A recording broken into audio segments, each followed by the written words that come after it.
ஆட்சியிலே இல்ல. இவங்க எதுக்கு லேப்டாப் கொடுக்குறாங்க? வந்துட்டீங்களா?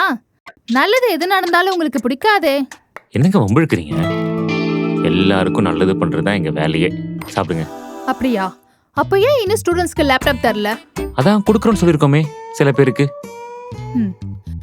எங்க ஆட்சியில ஸ்டூடெண்ட்ஸ் படிக்கும் போது எல்லாருக்கும் லேப்டாப் கொடுத்தோம். ஏன் நீங்களும் தானே வாங்கியிருப்பீங்க? சொல்லுங்க, இப்ப பேசுங்க. ஆமா. சரி, அந்த சைக்கிள் மேட்ரு என்னாச்சு? அது அசம்பிள் பண்ணிட்டு இருக்காங்க. ரெடியானதும் கொடுத்துடலாம். ஏழைங்க பசி தீர்த்த அம்மா உணவகம். கரெக்ட். தலைவரே, இந்த அம்மா உணவகம் ஏன் மூடணும்? சாப்பாடு சூப்பரா இருக்குமே அங்க. என் பொண்டாட்டி சமைக்கிறது நல்லா இருக்குமே.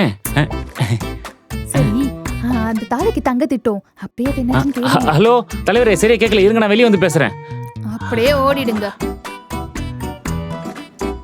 இனியும் ஏமாறாதீங்க, இது மாற்றத்துக்கான நேரம்.